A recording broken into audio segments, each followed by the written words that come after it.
येणाऱ्या 4 ते 5 दिवसांचा विचार कराल तर महाराष्ट्रातील बहुतांश ठिकाणी सरासरीपेक्षा खूप कमी पाऊस पडण्याची शक्यता आहे आणि आता मान्सूनचे वारे यांचा जोर कमी झालेला आहे. त्यामुळे कोकणासह मध्य महाराष्ट्र, मराठवाडा आणि विदर्भात येणारे 4 ते 5 दिवस पाऊस हा कमी राहील. 4-5 तारखेला काही ठिकाणी तुरळक ठिकाणी मध्य महाराष्ट्रातील तुरळक ठिकाणी मेघगर्जनेसह पाऊस होण्याची शक्यता आहे, परंतु हा पाऊस सर्वदूर नसणार आहे.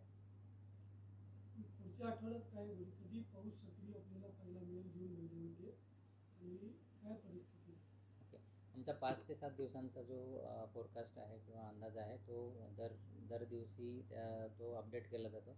तर 5 ते 7 पुढच्या 5 ते 7 दिवसांचा जो अंदाज आहे येणाऱ्या 2-3 दिवसामध्ये तो अजून अपडेट होईल आणि अजून क्लिअर पिक्चर होईल. परंतु आमच्या एक्सटेंडेड रेंज फोरकास्टनुसार असं दिसून येतं आहे जो की 3 ते 4 आठवड्यांचा असतो. त्यामध्ये असं दिसतं आहे की जूनचा जो दुसरा आठवडा आहे त्यामध्ये पाऊस परत रिवाईव्ह होण्याची शक्यता आहे. मान्सून परत जोर धरण्याची शक्यता 10 ते 11 जून नंतर आहे असं एकंदरीत दिसतं आहे.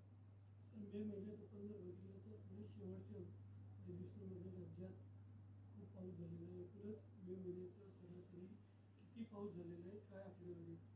ओके, पूर्ण महाराष्ट्राचा जर विचार कराल तर महाराष्ट्रामध्ये सरासरी पाऊस मेचा सरासरी पाऊस हा 14.4 मिलीमीटर आहे आणि तो यावर्षी 159.6 मिलीमीटर इतका झालेला आहे. तर आपण म्हणू शकतो की जवळजवळ 10 ते 11 पट जास्त पाऊस हा मेमध्ये आपल्याला दिसून आलेला आहे. शेतकऱ्यांना प्रामुख्याने काय आव्हान करणार, कारण अजूनही शेतकरी पेरणीच्या अपेक्षा आहे पेरणी करण्यासाठी. त्यांना काय आव्हान करणार, कधी करावी, काय करावं? ओके, पहिली गोष्ट तर ओल किती आहे त्याच्यावर सगळ्या गोष्टी अवलंबून आहे. काही आपण बघितलं की मेमध्ये काही ठिकाणी पश्चिम महाराष्ट्रातील बहुतांश ठिकाणी किंवा बहुतांश जिल्ह्यांमध्ये चांगला पाऊस आपल्याला दिसून आलेला आहे. तर शेतीची ओल किती आहे ते बघणं महत्त्वाचं आहे. जमिनीची ओल किती आहे हे बघणं गरजेचं आहे.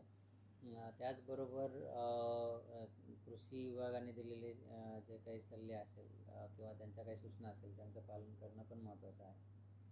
तर दुसरी गोष्ट का अजूनही संपूर्ण महाराष्ट्रात मान्सून दाखल झालेलं आहे, पुणे, मुंबई आणि विदर्भात अजूनही दाखल झालेलं आहे. कधी पूर्ण मान्सून राज्यात सक्रिय होईल काय?